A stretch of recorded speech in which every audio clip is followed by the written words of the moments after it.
Gungrave, an action-filled third-person shooter for the PlayStation 2 developed by Red Entertainment and published by Sega and Activision in the year 2002. A dog game good enough to spawn its own anime series and a sequel. Follow Beyond the Grave in a fight against the Syndicate and reveal their true intentions. Let's see if Gungrave deserves praise or the final death blow. Welcome to Lonely Lion's Raw Views.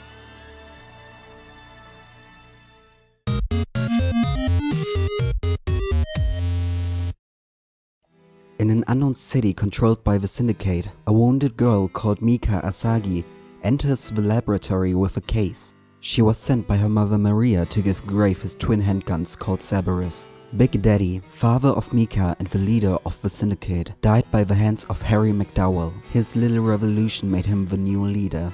The city falls into chaos ever since, while a mysterious drug known as Seed makes its appearance. Grave, an ex-member of the Syndicate, wants to fight the organization head-on, while Dr. T, an ex-researcher of the same organization, provides him and Mika with necessary information. Beyond the Grave needs to blast through Harry's allies in a plot driven by revenge. The story and setting of Gungrave are unique and enthralling. It starts you off in the chaos and makes you wonder about the situation. Who are the people behind the Syndicate? And what exactly is the drug called Seed? Who is this man called Grave and why does he have to protect Mika? What exactly do they want from her? So many questions. Still, sadly, some left unanswered. While Gungrave's universe seems so huge, the game itself only scratches onto the surface. They could have gone deeper story-wise while involving the Seed more often. Gungrave's universe has huge potential, so I can see that there's a sequel and an anime series, yet the story campaign in-game can be finished in an hour. Cutscenes are brilliant, but with more content, it could have been perfect. Story, setting and dialogue are admirable, but the length kinda killed them off. As Beyond the Grave, your job is to eliminate Harry McDowell, but first you'll have to rampage through his loyal soldiers. There are 6 stages on the way to your nemesis. Each has a final target you have to destroy. Your twin gun Cerberus use auto-aim as long as the enemy is in sight. But don't think the game is too easy just because of it. You have to keep your health and shield in mind. Stay in movement to secure minimal damage. While your shield automatically regenerates, your health won't. The only way to regain some life is to use 1 point of your beat meter. You can gain those points with combos and stylish maneuvers. Also, in exchange for those points you can unleash a devastating demolition shot. Powerful special attacks you can unlock throughout the game. They are the most useful in boss fights, cause when your enemy's health is low you can unleash a graveyard special. A brutal finisher destroying your target. All this violence for the greater good is really enjoyable, and the demolition shots add enough variety to the gameplay. As the game is only an hour long, other ability developments aren't needed. It provides enough variety with enemies using different weapon types. Especially the boss fights can be fun and on harder difficulties very challenging. Due to its length and content, it suits an arcade very well. A short, repetitive but fun experience with a good story. Even replayability is given with difficulties and ratings. Depending on your score you can unlock extras like artwork. It will be reasonable and perfect for arcades. Still, I think more content would have improved the game for home systems. Gungrave's art style is unique based on Japanese animation. While mechanical designs were provided by Kosuke Fujishima, the creator of Oh My Goddess, You're Under Arrest and Sakura Wars, the characters were designed by Yasuhiro Naito, writer of the anime Trigun. They greatly influenced Gungrave's aesthetics, leading to its pleasing picture. The only little imperfections for my taste of art are the male models, which are extremely bulky and massive. Nothing against big men, but in-game they look a bit deformed. However, cutscenes are splendid and fascinating. Only wish that the dialogue with Mika or Dr. T would look a bit better. They include repetitive animation and desynced lip flaps. In-game the graphics are totally fine for a game released in 2002. The only thing remarkable are explosions. You can destroy many objects in the stages. Still, too many visual effects can lead to a bit of lag. Nothing game-breaking, but still noticeable. Everything else is outstanding, as you can see.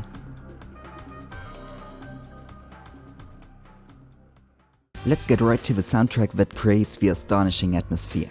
The chill tunes grant you authority and underline your power. You're dead already, so what could you be afraid of? They don't even have a chance against your mighty weapons. And with the soundtrack, the Syndicate goes down in style. The only thing possible to be bothersome are the graveyard specials. Another cool track would have been appreciated, though we only got the main track played twice. Watch for yourself and listen closely.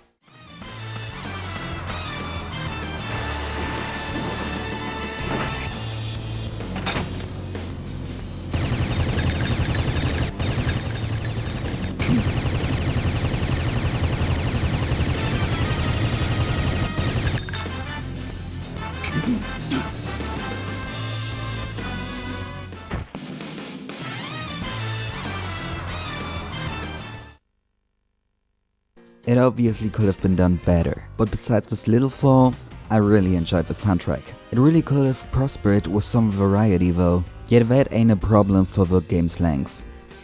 Furthermore, the Japanese voice acting is superb as always. こんなひどいことに巻き込んでしまってごめんなさい。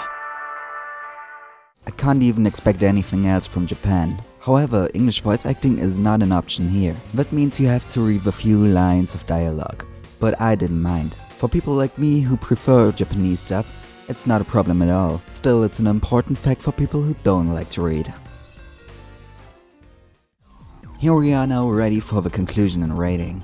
The 4 segments can earn each up to 2 points, leading to a maximum number of 8. However, I can give up to 2 bonus points rating the overall experience. Let's track that shit on our chart. Gungrave's universe, including settings, topics and characters, are gorgeous and interesting. Still, its short length really drags it down, earning it only 1 out of 2 points. Gameplay wise, everything is acceptable.